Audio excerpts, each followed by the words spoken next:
यस्य स्मरणमात्रेण जन्म संसार बंधनात् विमुच्यते नमस्तस्मै विष्णवे प्रभ विष्णवे नमो नमः।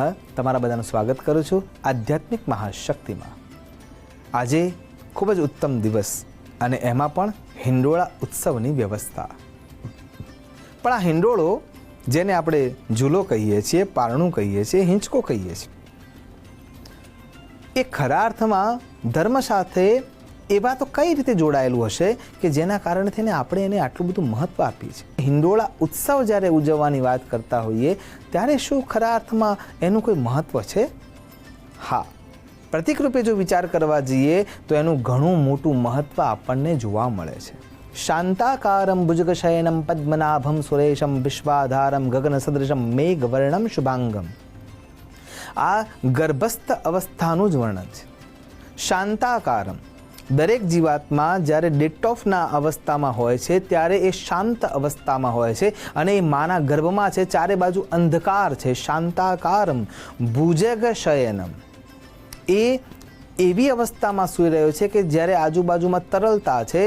ભગવાન નારાયણ જેમ સમુદ્રમાં, ક્ષીર સમુદ્રમાં છે, જે દૂધનો બનેલો સમુદ્ર છે, એ જ પ્રમાણે આ એક માના શરીરથી સિંચાતા સમુદ્રમાં એ જીવાત્મા છે। શાંતાકારમ ભુજગશયનમ પદ્મનાભમ સુરેશમ વિશ્વાધારમ ગગન સદૃશમ મેઘવર્ણમ શુભાંગમ લક્ષ્મીકાંતમ કમલનયનમ યોગિભિર્ધ્યાન ગમ્યમ વંદે વિષ્ણુમ ભવભયહરમ સર્વલોકૈકનાથમ। જેમ એ નાળ સાથે બ્રહ્માજી જોડાયેલા છે અને ત્યાંથી જ ઉત્પત્તિ થાય છે, એમ દરેક જીવાત્મા માના શરીર સાથે નાળથી જ જોડાયેલો છે અને ત્યાંથી જ એ પોષિત થાય છે।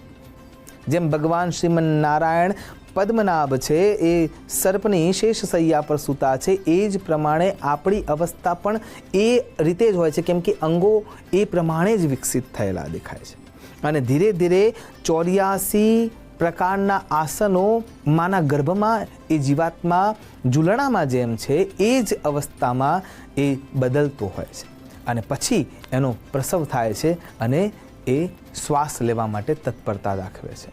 જ્યારે એના શરીરમાં ધબકારા આવે છે એ પણ ઈશ્વરીય પ્રેરણા જ છે અને એ આ શ્લોક સ્પષ્ટ રૂપે સમજાવે છે। ભુજગશયનમ પદ્મનાભમ સુરેશમ, એ સુર ઈશ જે છે, જે તમામ જીવાત્માઓને પોષિત કરે છે, એ નાળમાંથી પોષણ મળી રહ્યું છે અને ત્યાં આપણે હિંડોળા રૂપે જ ઝૂલી રહ્યા છીએ। એટલે માટે જ આપણે દરેક બાળકને લાલા તરીકે જોઈએ છીએ। તો હિંડોળાને જો પ્રતિક રૂપે જો વિચાર કરીએ, પ્રતિક રૂપે સમજીએ તો આપણને એક અદ્ભુત રહસ્ય જોવા મળે છે। ચાહે આશરો તમે કોઈ પણ ગ્રંથનો લો, પણ એનો આધાર તમને જોવા મળે છે। સૌથી પહેલાં એના 4 પાયા છે। હિંડોળાને ઉર્ધ્વ રૂપે જોવા જઈએ તો પણ 4 બાજુથી એને બાંધેલો છે અને જો ઘોડિયાનો વિચાર કરીએ તો એને 4 પાયા છે। તે ધર્મ, અર્થ, કામ અને મોક્ષનું પ્રતિપાદન કરે છે। એના ઉપરથી જ્યારે વિચાર કરીએ, જે એનો આધારભૂત એકનો ભાગ છે, વચ્ચેનો ભાગ છે, એ જે વચ્ચેનો ભાગ છે એ 84 લાખ યોનિઓનો વિચાર આપે છે, કેમ કે એ 4 પાયા જો તમે ધર્મ, અર્થ, કામ અને મોક્ષના 4 પુરુષાર્થોને જો સાધ્ય કરી લેશો તો 84 લાખ યોનિઓ સ્વતઃ પાર થઈ શકશે અને એ બંને યોનિઓના ભાગમાંથી નીકળતી જે ઈખ છે એમાં જ્યારે 84 લાખ યોનિઓમાંથી પસાર થઈ રહ્યા છે અને મનુષ્ય અવતાર મળે છે ત્યારે બંને બાજુ બેલેન્સ માટે જે કડા હોય છે અને કડાના ભાગમાં જે 2 ભાગના કડામાં જે વચ્ચેની જગ્યા દેખાય છે એ એક તરફ ધર્મ છે તો બીજી તરફ કર્મ છે। એ હુક એના માટે રચાયેલા છે અને હુકને બાંધવા માટે ઉપર બોલ્ટ લગાવેલા છે। એ બોલ્ટ એટલા માટે લગાવ્યા છે કે એ ધર્મના નિયમોનું અંકુશ છે, કર્મના નિયમોનું પણ અંકુશ છે અને એ અંકુશ એટલા માટે છે કે જેમ હાથીને મહાવત એક નાના અંકુશ દ્વારા કંટ્રોલ કરી શકે છે, અંકુશનું દ્રશ્ય છે, મુદ્રા છે, એના દ્વારા એ કંટ્રોલ કરી શકે છે, એમ ધર્મ અને કર્મ આપણને એના અંકુશ દ્વારા કંટ્રોલ કરી રહ્યા છે। એના આગળ જ્યારે વિચાર કરીએ છીએ તો 2 બાજુમાં 2 સળિયા હોય છે। એ સળિયા એટલે મન અને આત્માનું સંયોજન। એક તરફ મન છે, બીજી તરફ આત્મા છે। એટલે ધર્મ રૂપે જ્યારે આપણે મનની વાત સાંભળવા જઈશું તો કર્મ રૂપે આત્મા જવાબ આપશે કે આ થાય કે ન થાય। પછી આપણે આત્માના વિચારને છોડીને, આત્માના ઉપદેશને છોડીને જો મનની રાજીપાને કાર્યમાં આગળ વધારી દઈશું તો કર્મ અકર્મ અને વિકર્મમાં ફસાવી જઈશું. અને ત્યાંથી આગળ જ્યારે વિચારીએ છીએ તો આપણને સીધો સમજાણ આવે છે કે હિંડોળાના જે 4 પાયા છે એ ઉર્ધ્વગામી છે, કેમ કે એમાં ભગવાન નારાયણ બેસે છે, બાલ મુકુંદ બેસે છે. અને જે આપણે જેમાં સૂઈએ છીએ એ ઘોડિયું છે, એના જે 4 પાયા છે એ અધોગામી છે, કેમ કે એમાં મનુષ્ય બેસે છે. તો બંનેમાં આટલો ફરક પડી જાય છે. વચ્ચેનો જે ભાગ છે જેના અંદર ખોયું લાગ્યું છે એ ખોયું એટલે ભવાટવી, ભવસિંધુ.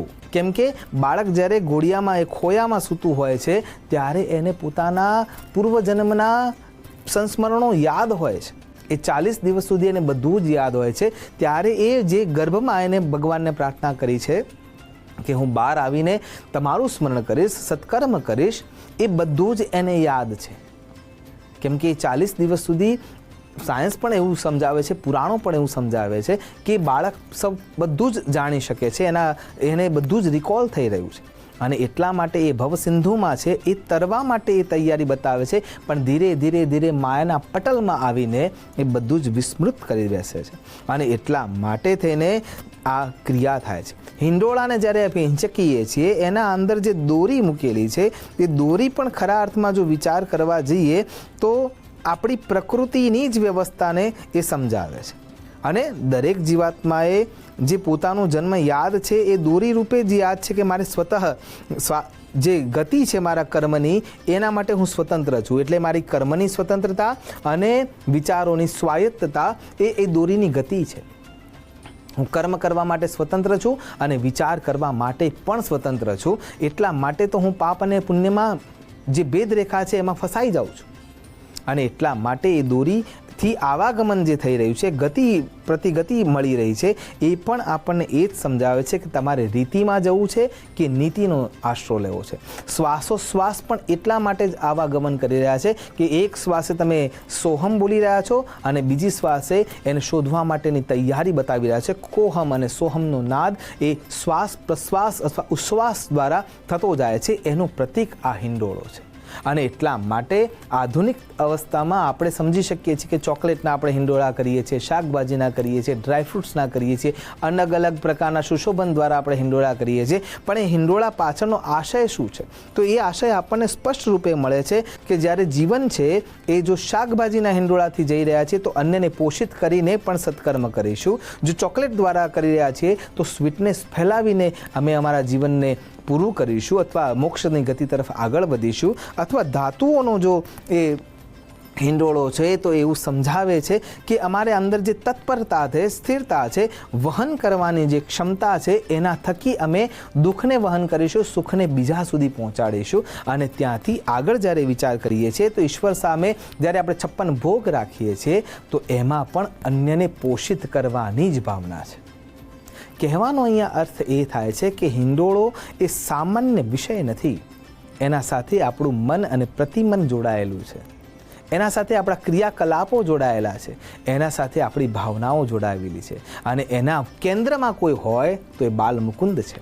છેલ્લે તો 4 પાયાઓ ચાહે ઉર્ધ્વગામી હોય અથવા અધોગામી હોય, કેન્દ્રમાં જો કૃષ્ણ છે, કેન્દ્રમાં જો ઈશ્વર છે તો સ્વતઃ આપણે સૌ એને પ્રાપ્ત કરી શકીશું. એટલે ગીતાજી સ્પષ્ટ રૂપે કહે છે અનન્યાંશ્ચિંતયંતો મામ યે જનઃ પર્યુપાસતે તેષામ નિત્યાભિયુક્તાનામ યોગક્ષેમમ વહામ્યહમ. એક વખત જે શરણમાં આવી જાય છે એના યોગક્ષેમની ચિંતા ઈશ્વર કરે છે. અને જ્યારે આપણે આ સમજીને જ્ઞાનવંત થઈને ઈશ્વરના સાનિધ્યમાં જઈને શરણાગતિ સ્વીકારી લઈએ છીએ પછી કેવલ એની ચિંતા કરવાની વ્યવસ્થા થઈ જાય છે. આપણે ચિંતા કરવાની રહેતી નથી.